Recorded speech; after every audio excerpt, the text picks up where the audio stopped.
Hello friend, मैं राखी आप सबका स्वागत करती हूँ मेरे आज के वीडियो में। आज के वीडियो में हम देखेंगे कि ज़्यादा फैले हुए गला की चौड़ाई को कैसे कम करना है और इसी के साथ साथ हम हैवी वर्क वाले ब्लाउज़ की कटिंग एंड स्टिचिंग भी देखेंगे। मेरा जो ब्लाउज़ का मेजरमेंट है उसी के हिसाब से मैं अस्तर वाले कपड़े में कटिंग कर ली थी, उसी को रख के अब हम ब्लाउज़ के कपड़े की कटिंग करेंगे। ब्लाउज़ के कपड़े की कटिंग करने से पहले हमें ब्लाउज़ को अच्छे से सेट कर लेना है और दोनों साइड में जो मेरा डिज़ाइन है वो मेरा बाजू में जाएगा और ये जो डिज़ाइन है इसे हम बैक पार्ट में डालेंगे। अब हम सबसे पहले जो डिज़ाइन है उसी के हिसाब से कपड़े को डबल फोल्ड करके सेट कर लेंगे। कपड़े को सेट करते टाइम हमें ध्यान रखना है कि गले के डिज़ाइन को अच्छे से सेट करके पिन अटैच कर लेंगे और नीचे वाले साइड में भी हम अच्छे से सेट करते हुए पिन को अटैच कर लेंगे। मेरा डिज़ाइन के हिसाब से ब्लाउज़ के कपड़े को सेट करना हो गया है, तो अब हम अस्तर वाले कपड़े को इसके ऊपर रख के देखेंगे। तो सबसे पहले हम देखेंगे कि हमारे अस्तर वाले कपड़े की लंबाई कितना है। यहाँ पे हमारा जो अस्तर वाला कपड़ा है उसका लंबाई 15 इंच है और ब्लाउज का जो डिज़ाइन है उसका लंबाई 13.5 इंच है। इसमें हमारा ब्लाउज का जो डिज़ाइन है उसके हिसाब से लंबाई कम पड़ रहा है, तो हम ऊपर साइड से 1/2 इंच एक्स्ट्रा लेंगे और नीचे साइड से 1.5 इंच एक्स्ट्रा मार्जिन लेते हुए ब्लाउज के कपड़े को सेट करेंगे। और सेट करते टाइम हमें ध्यान रखना है कि हमारा शोल्डर में जो डिज़ाइन है उस डिज़ाइन के दोनों साइड से 1/2 इंच कपड़े का मार्जिन लेते हुए डिज़ाइन को भी सेट करना है। यहाँ पे मैं ऊपर साइड में शोल्डर डिज़ाइन के हिसाब से कपड़े को सेट कर ली हूँ और नीचे भी हमारा डिज़ाइन के हिसाब से कपड़े को अच्छे से सेट करना हो गया है। अब हम इसमें पिन अटैच कर लेंगे ताकि कपड़ा कटिंग करते टाइम हमारा कपड़ा ना खिसके।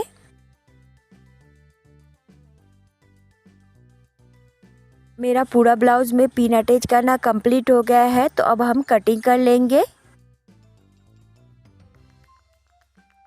ब्लाउज़ का कटिंग हो गया है, तो एक्स्ट्रा कपड़े को हटा के हमारा जो ब्लाउज़ वाला कपड़ा है उसमें थोड़ा सा एक्स्ट्रा कपड़ा है उसे हम छाट देंगे।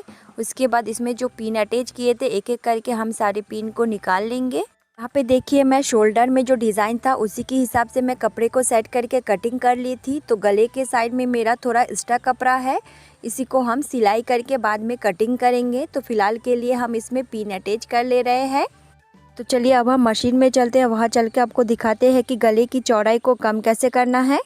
अस्तर वाला कपड़े में मेरा जितना शोल्डर रखा हुआ है उतना ही शोल्डर हम ब्लाउज़ के कपड़े में रखेंगे और साइड से जो मेरा एक्स्ट्रा कपड़ा था उसमें मैं पहले से पिन अटैच करके रखी थी। अब फिर से मैं उसको स्केल से कोना निकालते हुए मार्किंग कर लूँगी। स्केल को रखते टाइम हमें ध्यान देना है कि ऊपर गले वाले साइड में जितना भी हमारा एक्स्ट्रा कपड़ा था उसको दबाते हुए नीचे साइड में कोना निकालते हुए मार्किंग कर लेंगे और जो पिन मैं निकाल ली थी उसको फिर से हम अटैच कर देंगे। अब जो मार्किंग किए थे सेम उसी मार्किंग के ऊपर से ही हम सिलाई करेंगे। सिलाई हम ऊपर या नीचे किसी भी साइड से शुरू कर सकते हैं, तो हम अस्तर वाला कपड़े को साइड करते हुए नीचे से सिलाई करेंगे। ध्यान रखना है कि हमने जो मार्किंग किए थे उसी मार्किंग के ऊपर से ही हमें सिलाई करना है।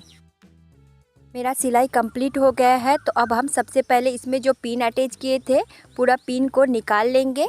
पिन निकालने के बाद देखिए मैं आपको दिखाती हूँ कि मेरे गले का जो चौड़ाई था वो कितना कम हो गया है। अब इसमें हम अस्तर वाले कपड़े को खोल के देखेंगे कि हमारा जो अस्तर वाला कपड़ा है और ब्लाउज़ का कपड़ा है दोनों कपड़े का शोल्डर बराबर आ रहा है कि नहीं। यहाँ पे मेरा ब्लाउज़ का कपड़ा और अस्तर वाला कपड़ा दोनों कपड़ा का शोल्डर बराबर आ रहा है। तो अब हम अस्तर वाले कपड़े को हटा के ब्लाउज़ के कपड़े को फोल्ड करके जो एक्स्ट्रा कपड़ा था उसको हम कटिंग करके निकाल लेंगे। कटिंग करते टाइम हमें ध्यान देना है कि जो सिलाई में एक्स्ट्रा कपड़ा किए थे उसी को ही हमें कटिंग करना है, मतलब जो सिलाई किए थे उसके बाहर से ही हमें कपड़े को कटिंग करना है, सिलाई की कटिंग नहीं करना है। कपड़े को कटिंग करने के बाद ब्लाउज़ के कपड़े को फैला के उसके ऊपर हम अस्तर वाला कपड़े को रख के अच्छे से सेट कर लेंगे।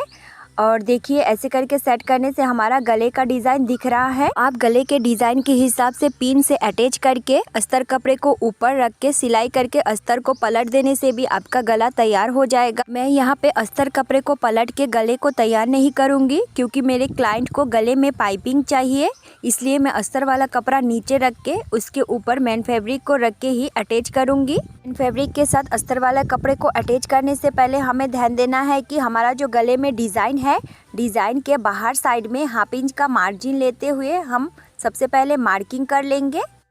अगर आप चाहे तो बिना मार्किंग के भी डायरेक्ट सिलाई कर सकते हैं, लेकिन मैं इसलिए मार्किंग कर रही हूँ कि पूरा कपड़े में मेरा एक ही बराबर मार्जिन रहे। मेरा मार्किंग करना कंप्लीट हो गया है। तो अब हम अस्तर और मेन फैब्रिक को एक साथ अटैच करेंगे। तो अटैच करने से पहले हमें ध्यान देना है कि मैं गले के कटिंग के लिए अस्तर वाला कपड़े में छोटा छोटा कट लगा के रखी थी। इसी कट के साथ मेन फैब्रिक में जो मार्किंग की थी उसी मार्किंग को मिलाते हुए हम पिन से अटैच कर लेंगे। सेम प्रोसेस से हम दूसरा शोल्डर में भी पिन से अटैच कर लेंगे। पिन से अटैच करते टाइम हमें ध्यान रखना है कि शोल्डर में जो डिज़ाइन है वो हमारा बाहर तरफ नहीं जाना है, और उसी के साथ हमें नीचे भी ध्यान देना है कि नीचे साइड में हमारा कपड़ा बराबर है कि नहीं। पूरा गले में अस्तर और मेन फैब्रिक को अटैच करते हुए सबसे पहले हम पिन से अटैच कर लेंगे।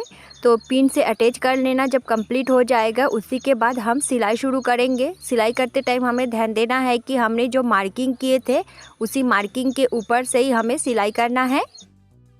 मैं जो मार्किंग की थी उसी मार्किंग के ऊपर से सिलाई करके अस्तर को मेन फैब्रिक के साथ अटैच कर लेंगे। अगर आप मेरे चैनल में नए हैं तो प्लीज़ मेरे चैनल को सब्सक्राइब कीजिए, वीडियो में एक प्यारा सा लाइक दे दीजिए ताकि मैं आपके लिए ऐसा वीडियो रोज़ लेके आ सकूं। आप चाहे तो अस्तर वाला कपड़े को ऊपर साइड में रख के अंदर तरफ पलट के भी गले को तैयार कर सकते हैं। वैसे करके तैयार करने से भी गले में बहुत अच्छा फिनिशिंग आता है। मेरा अस्तर के साथ मेन फैब्रिक को अटैच करना कंप्लीट हो गया है। तो अब हम इसमें जो पिन अटैच किए थे एक एक करके सारे पिन को निकाल लेंगे। गले के साइड में मैं जो छोटा छोटा कट लगा के रखी थी उसी से बराबर करते हुए कपड़े को सिलाई की थी, जिसके कारण मेरा गला एकदम अच्छे से सेट हो गया है। जो गले के अंदर साइड में एक्स्ट्रा कपड़ा है उसकी हम कटिंग कर लेंगे। कटिंग करते टाइम हमें ध्यान रखना है कि हमने जो सिलाई किए थे उसके बाहर साइड से हमें कपड़े की कटिंग करना है, सिलाई से नहीं। एक्स्ट्रा कपड़े की कटिंग करने के बाद देखिए मेरा गला एकदम परफेक्ट सेट हो गया है। इसमें जो डिज़ाइन है उसका कटिंग भी नहीं हुआ है और साथ ही साथ गले का फैलाव भी बहुत कम हो गया है। अब हम मेन फैब्रिक के साथ अस्तर वाले कपड़े को पिन से अटैच करेंगे। पिन से अटैच करने के बाद उसे हम सिलाई करके भी अटैच कर लेंगे।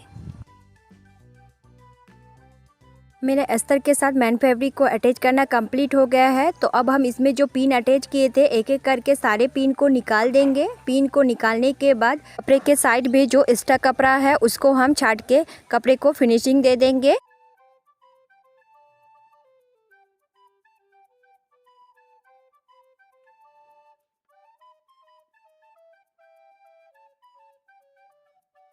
फैब्रिक के साथ अस्तर को अटैच करने के बाद जो भी एक्स्ट्रा कपड़ा था उसको हम छाट के फिनिशिंग दे दिए है।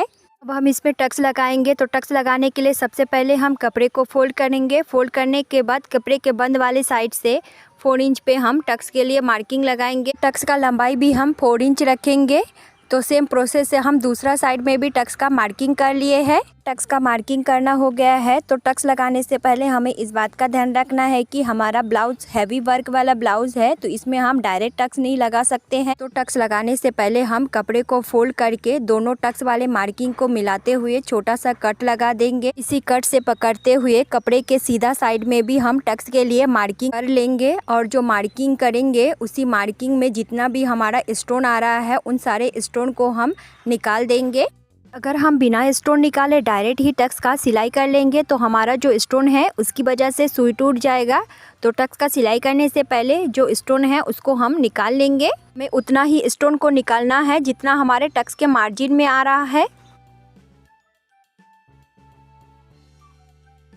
टक्स के लिए मैं जितना भी कपड़े में मार्किंग की थी उतने कपड़े में मेरा स्टोन निकालना हो गया है। तो अब हम ब्लाउज के कपड़े को पलट के जो टक्स के लिए मार्किंग किए थे उसी मार्किंग से ब्लाउज के कपड़े को फोल्ड कर लेंगे। फोल्ड करने के बाद नीचे साइड से 1/2 इंच का मार्जिन लेते हुए टक्स का जो लंबाई था उसी से मिला के हम टक्स का शेप दे देंगे। अब जो हम टक्स के लिए मार्किंग किए थे उसी मार्किंग के ऊपर से हम टक्स का सिलाई कर लेंगे। टक्स का सिलाई करते टाइम हमें ध्यान रखना है कि हमें नीचे वाला पॉइंट से सिलाई शुरू करना है और ऊपर कोने में आके कपड़े को घुमा के हमें सिलाई को नीचे वापस ले जाना है।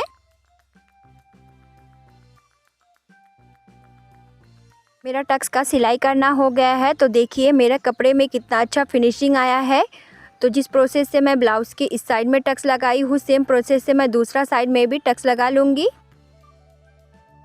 मेरा दोनों साइड में टक्स लगाना कंप्लीट हो गया है। तो अब हम इसमें बेल्ट अटैच करेंगे। तो बेल्ट अटैच करने के लिए मैं 1.5 इंच चौड़ाई से पट्टी की कटिंग करके रखी थी और साइड से थोड़ा बहुत कपड़ा मोड़ के भी सिलाई कर ली थी। बेल्ट को अटैच करने के लिए ब्लाउज का कपड़ा हमारा सीधा रहेगा और बेल्ट का कपड़ा उल्टा रहेगा। कोने से दोनों कपड़े को बराबर पकड़ते हुए 1/2 इंच का मार्जिन लेके सीधा सिलाई करेंगे। हमारा जो दोनों टक्स पॉइंट है वहाँ पे हम बेल्ट वाला कपड़े से थोड़ा थोड़ा चुन्नट डाल देंगे, जिससे कि तुरपाई करते टाइम हमारे बेल्ट वाला कपड़े में थोड़ा ढीलापन रहे और बाकी आगे के कपड़े में बराबर करते हुए सीधा सिलाई कर लेंगे।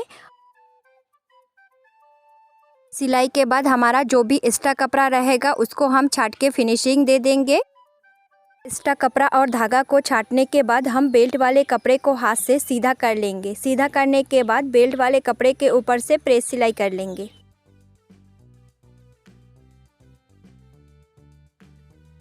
प्रेस सिलाई के बाद हम बेल्ट वाले कपड़े को अंदर साइड करके तुरपाई कर लेंगे। अगर आप चाहे तो इस टाइम पे इसे अंदर साइड में फोल्ड करके कच्चा सिलाई करके भी रख सकते हैं, लेकिन मैं डायरेक्ट इसमें तुरपाई करके फिनिशिंग दे दूंगी।